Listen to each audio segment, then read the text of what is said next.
जय सिया राम, जय हनुमान। स्वागत है आपका आपके अपने श्री राम जी के YouTube चैनल साधना मार्ग में।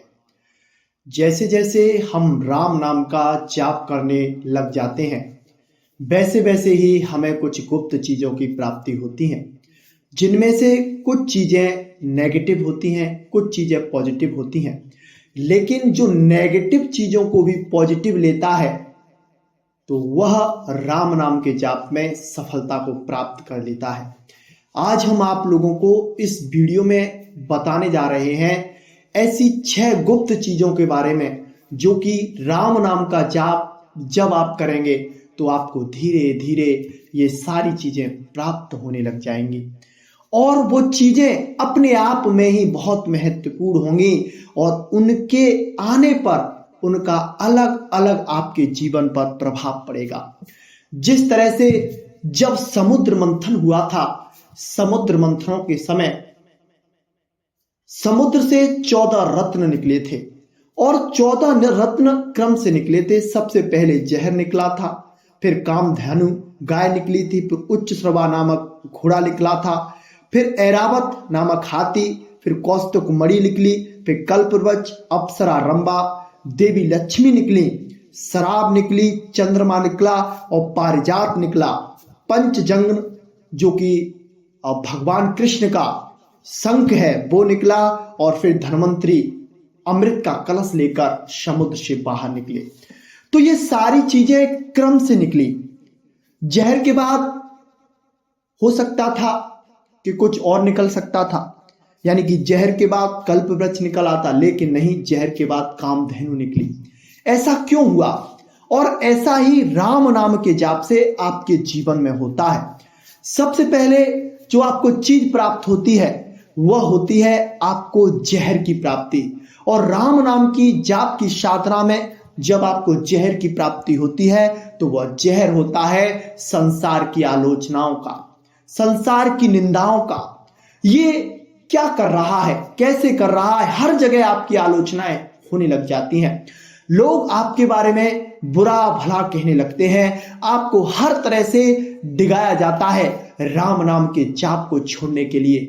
लेकिन जो साधक डटा रहता है, भगवान पर दृढ़ विश्वास रखता है, तो फिर उसके जीवन में आगे का मार्ग प्रशस्त हो जाता है। और फिर उसके जीवन में दूसरे नंबर पे आती है कामधेनु गाय, जो कि कामधेनु गाय का मतलब इस जगह पर है कि आपके अंदर सत्संग की, ज्ञान की, राम नाम की शक्तियों की प्रतिभा जागृत हो जाती है। प्रतिभा जागृत होती है तो आपके अंदर विचार शक्तियां बढ़ती हैं, आप दूसरों को प्रोत्साहन करने लग जाते हैं, अपनी बातों को दूसरों के सामने रखने लग जाते हैं और जो भी आपकी बातों को सुनता है वह आपका मुरीद हो जाता है, यानी कि आपकी बातों को मानता है और अपने आचरण में लाता है। फिर जैसे जैसे आपकी प्रतिभा बढ़ती है और ज्यादा प्रतिभा प्रकाश को प्राप्त होती है, फिर आपके जीवन में उच्चश्रवा नामक घोड़ा, यानी कि जो कि समुद्र मंथन के समय तीसरे नंबर पर निकला था, तो उच्चश्रवा नामक घोड़े की भांति आपके कर्मों के करने की जो गति है वह रफ्तार को पकड़ लेती है। यानी कि जो आप कर्म करते हैं उसको गति मिलती है और वह कर्म आपको आपके लक्ष्य की तरफ ले जाते हैं। और बिना रुके आप जब मेहनत करने के आदी हो जाते हैं, अपने कर्मों को पूरा करने के आदी हो जाते हैं, चाहे उसमें आपको 10 घंटे लग रहे हैं, चाहे आपको उसके 15 घंटे लग रहे हैं, चाहे 20 घंटे लग रहे हैं, लेकिन आप अपने कर्मों को नियमित रूप से समय पर पूरा कर रहे हैं, तो ये आपके कर्मों को, आपके भाग्य को उच्चश्रवा नामक घोड़े की भांति रफ्तार मिल चुकी है। जो चौथे नंबर पर चीज आपको प्राप्त होती है वह होती है ऐरावत। ऐरावत हाथी का यहां पर मतलब क्या है? आपने देखा होगा जब हाथी गांव में आता है, गांव में निकलता है, अपनी मस्तानी चाल से हाथी चलता है, तो उसके पीछे कुत्ते भौंका करते हैं।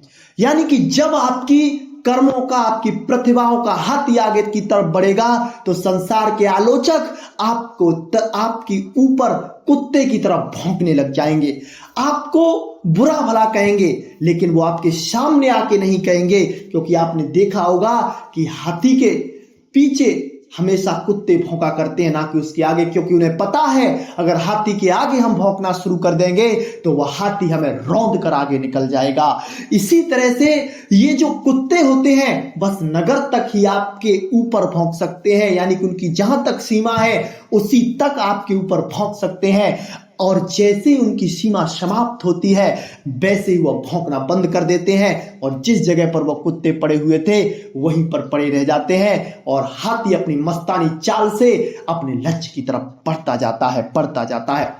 जब आपके अंदर ये प्रतिमाएं जागृत हो जाती हैं, ऐरावत हाथी के सारे लक्षण आ जाते हैं, तो उसके बाद आपके अंदर कौस्तुक मणि, जो कि 5वें नंबर पर समुद्र मंथन से रत्न निकला था, कौस्तुक मणि, यानी कि जहां पर आप जाते हैं, जहां पर आप बोलते हैं, लोगों की सराहना करते हैं या फिर लोगों को जो उपदेश करते हैं, तो वो उपदेश आपके उनके जीवन को बदल देते हैं। तो फिर वही लोग आपको अपने सिर का मुकुट बना लेते हैं, और आपकी प्रतिभा से, आपके कर्म से वह आपको पूजने लग जाते हैं, और आपको वह पद, वह प्रतिष्ठा, वह सम्मान और वह मुकुट आपको कौस्तुक मणि के भांति प्राप्त हो जाता है।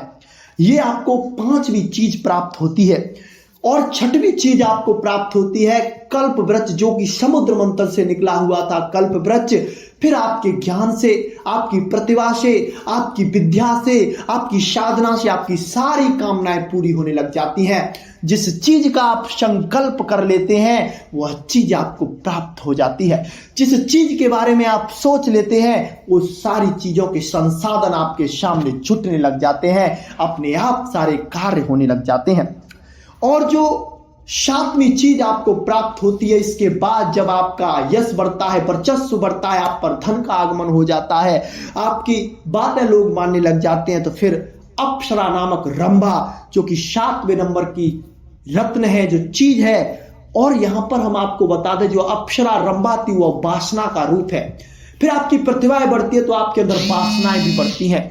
जितना आपके पास है उससे ज्यादा प्राप्त करने के भाव आपके अंदर जागृत होते हैं। जो इन भावों को साध जाता है, जो इन भावों को संभाल जाता है और बिना डिगे, बिना रुके आगे बढ़ता जाता है, वो अपने लक्ष्य को प्राप्त कर जाता है।